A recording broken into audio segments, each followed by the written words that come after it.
Thank you very much. I don't believe there's any connection between my interest in Rav Soloveitchik and Shadal.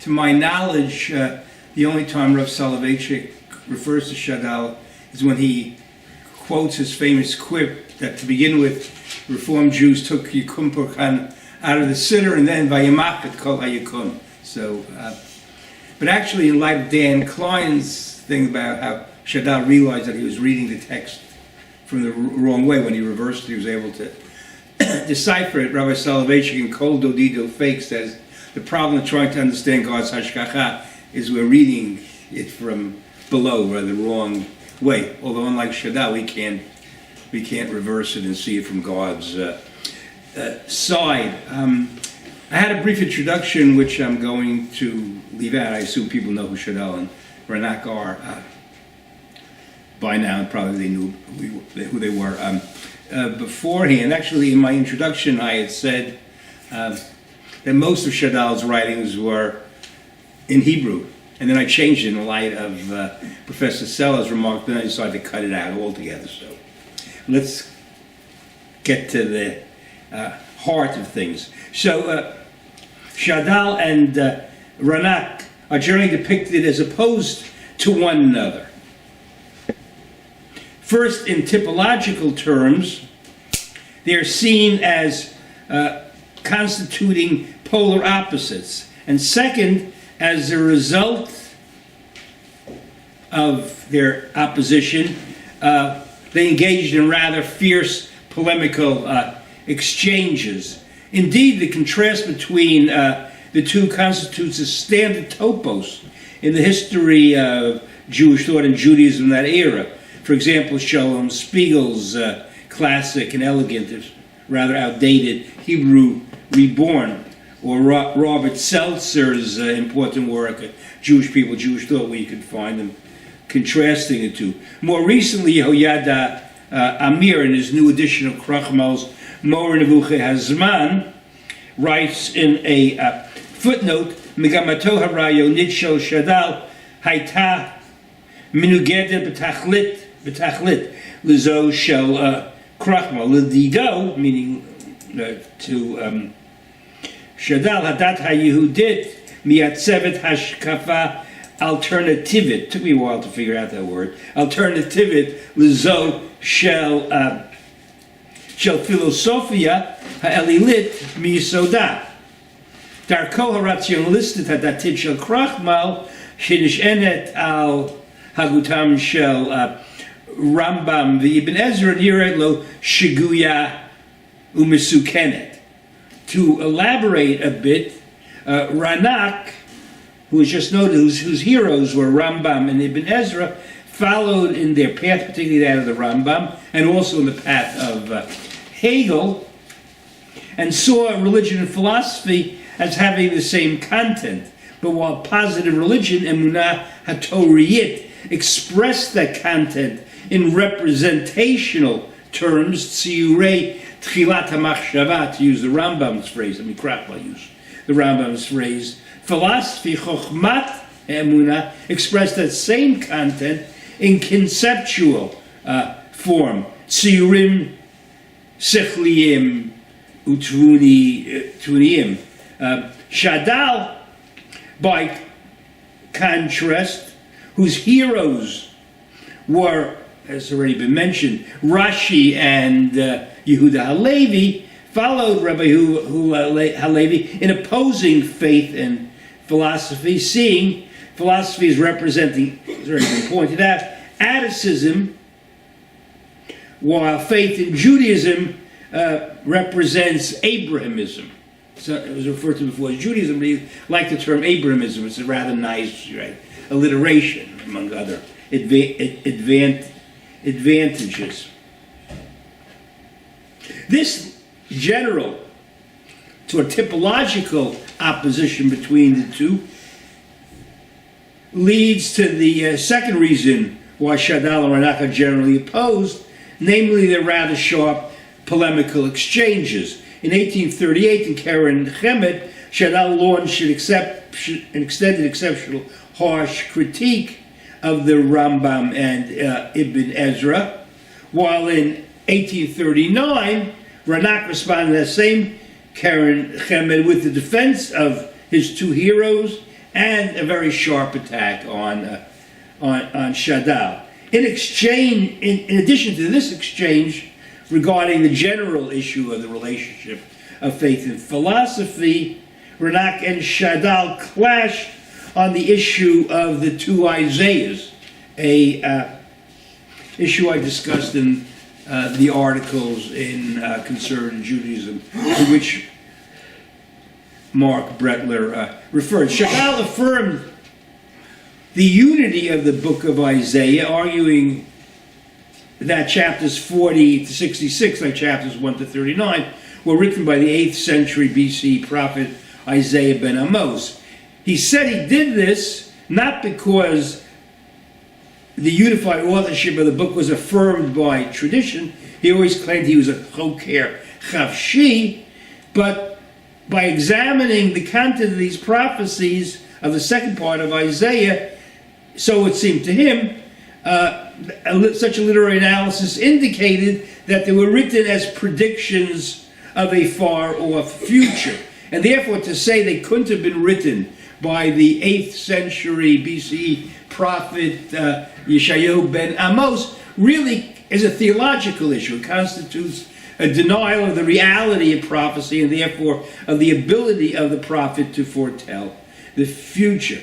Ranak actually responds to this point in his famous essay on Deutero-Isaiah in chapter 11 of Moreh Nebuchadnezzar, which is a series of individual literary essays about the literary productions of Bayit arguing again that there was a Deutero-Isaiah, that chapters 40 to 66 were written in the 6th century BCE, and that Ibn Ezra already alluded to this. And as for the theological issue, he sort of alludes to the view of Shadal and says that what the reality of prophecy with reference to the future as determined by divine wisdom, that the nature of that reality distinguishes, I'm quoting from Ranak, Klalut HaNevuah, so the general sort of descriptions of Shetavo Le'atid Karov Gamra Chokarbe, so that you can have a sort of general vision of the future. Ubein Prateha Shelo Yeh Ela Likarov. So that's what rules out the 8th century origin of the chapters 40 to 66.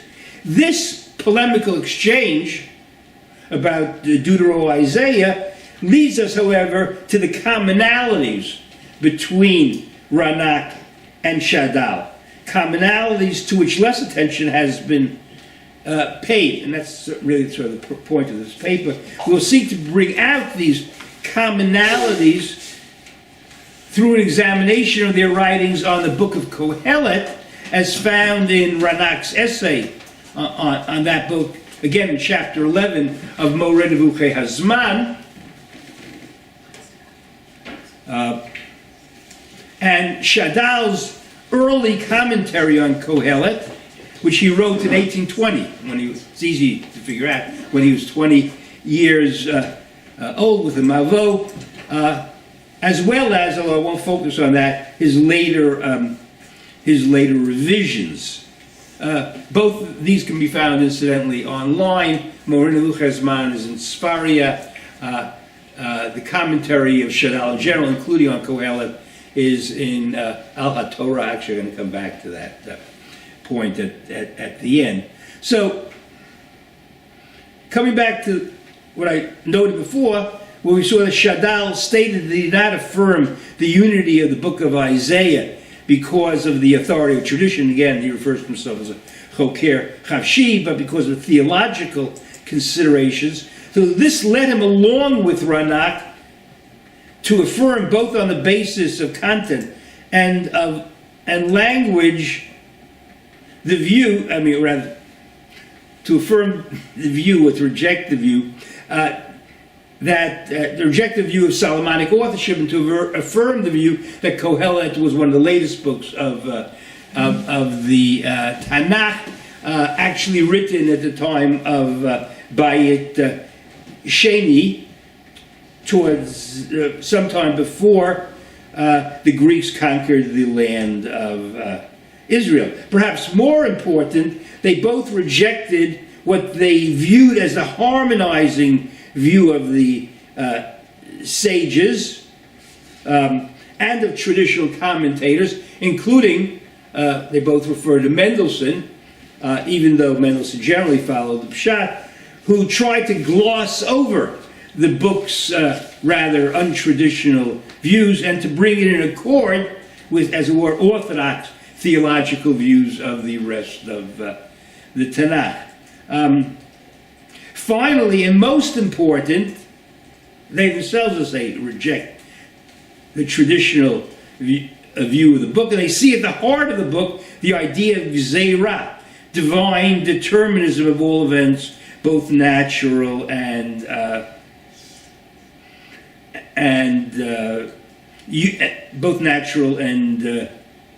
human. Although they understand, I'll come back to this idea of Gzeirah from different standpoints, and both feel that the time has come to reveal the secret teachings regarding the book of Koheleth, although exactly what the secret is and why there is a need to reveal it, this actually divides them in a rather interesting way.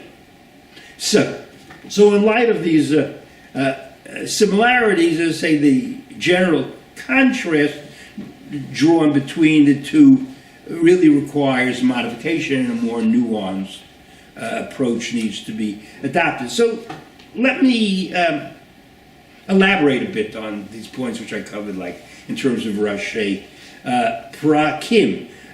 So as I mentioned, both Shadal and Ranak reject the harmonizing method adopted by Chazal and the traditional commentators to make the book of Koheleth's views accord with that of the rest of the Bible. It's interesting that the Ranak style is more restrained, more grave, states it in a moderate way, where he says,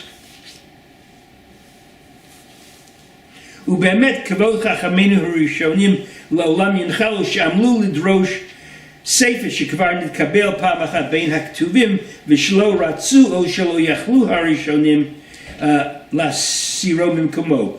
וכמו כן ברכות ינוחו על ראש מפרשי הפשט שקדמו ועמהם בייחוד הרבו שבמנחם מנדלסון, שחדרו לברו לפרשו בפנים שלא יסתור לאמונת אמת. והנה כל אחד מהם על דרכו אמר דברים מושכלים, והייתה דעת השואל נוחה בהן, וליבו מתיישב. אכן הייתה זו באמת דעת וחפץ הספר. זו שאלה שלא שאלו דורות קודמים. So obviously he disagrees, but he states it in a, as I say, in a restrained, almost positive way. Shadal, particularly in his youth, who's a very passionate, impetuous person, states the point much more sharply. Ha-mifarshim ivtu, right? They distorted hadvarim bizroa netuyah, right? They really twisted, and ha-mifarshim nidchaku. He uses very negative terms. Just some brief examples of how we have kind of traditional interpretation with which they disagree.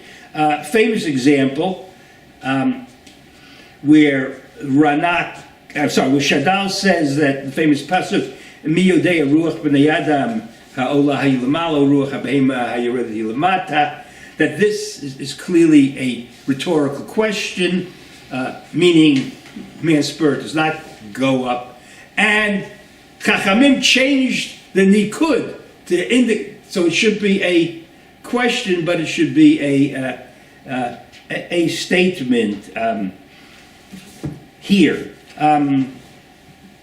The Ranak has an interesting example where the pasuk, which might appear traditional, Haruach Tashuv Elohim Asher Netana, he says, Kavanato HaReishiti Al Derech Tosef Rucham Yigvaon Ve'el Afaram Yeshuvah, which is from Psalm 124, referring to animals. So the animal spirit is gathered, doesn't mean it actually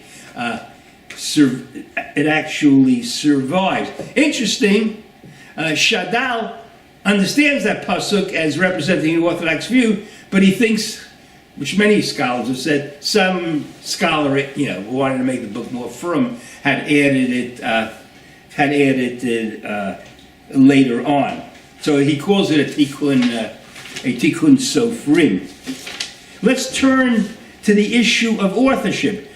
Both, again, I mentioned before, on grounds thinking of language, the lateness of language, and certain content and certain references, reject Solomonic authorship, see it as a very late book, sometime in the Second Temple. I just want to address briefly two issues in terms of authorship. Did Koheleth represent himself?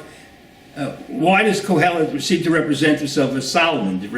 Ani Koheleth hayiti melech Yisrael Yerushalayim, Divrei Koheleth ben David. Did he really expect that people would believe it? Maybe it was just a literary conceit, creating a persona.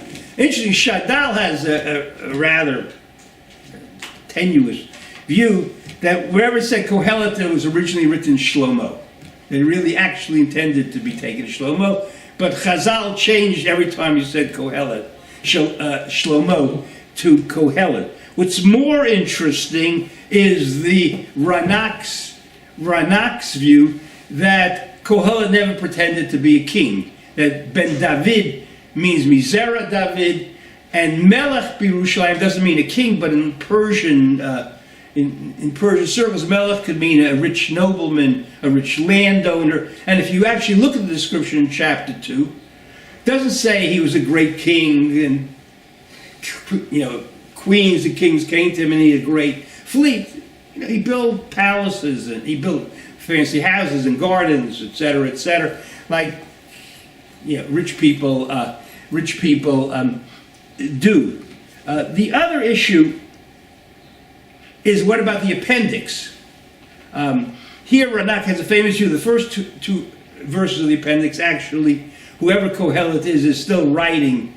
It's not really some editorial addition, but the last verse, beginning with Divrei Chachamim Kador V'not and V'yotir Mehema B'nihi Zahir, is an appendix not to the book of Koheleth, to the entire Tanakh, particularly the Ketuvim. That this is it, no more books. Kitvei Kodesh has been sealed, you're not allowed to add anything. And he points out there's a view of Chazal that Yotim Behema B'ni Hizahir Kol HaMosif Sefer Al Chapdal Sarim Mevi Mehuma Lebeito. That's really Peshat. Obviously, Mehuma is Drash, but the basic idea is Peshat. Shadal has an interesting view where he says the whole appendix was written by Koheleth, who is making believe he is another person.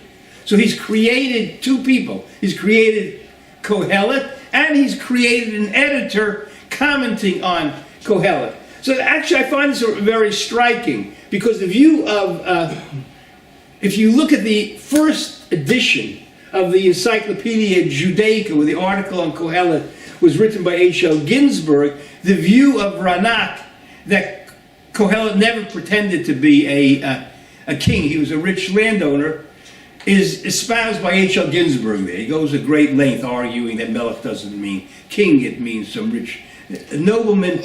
He differs with Ranak, whom he never quotes, he never refers to, it's not in the index, in the bibliography. They're saying that Ben David is a secondary edition, not that it means Zera David. With reference to Shadal's view that the appendix was actually written by the same person who wrote Koheleth, who's making believe he's another person. That's Michael, what? 10 minutes. 1 minute? No. Who's making believe that he's another person. That view is expressed by actually Michael Fox and can be found in the second edition of the Encyclopedia Judaica, where Ginsburg's articles were actually revised and actually rewritten by Michael Fox, who is known for that view. Okay, I wanted to speak about the heresy, but so the question is, what exactly, now that we've spoken about issues of authorship and harmonizing, what exactly are we revealing? So basically, Ranak says we're revealing the impossibility of harmonization. The old times they felt it was possible. Now we know we can't, and the reason we know we can't, which is a major theme of Ranak, is because we've been exposed to history. Even kids in school, right? Young kids in school, I've read history books, and they're sensitive to this issue. Shadal has a very interesting view. He said it's actually different.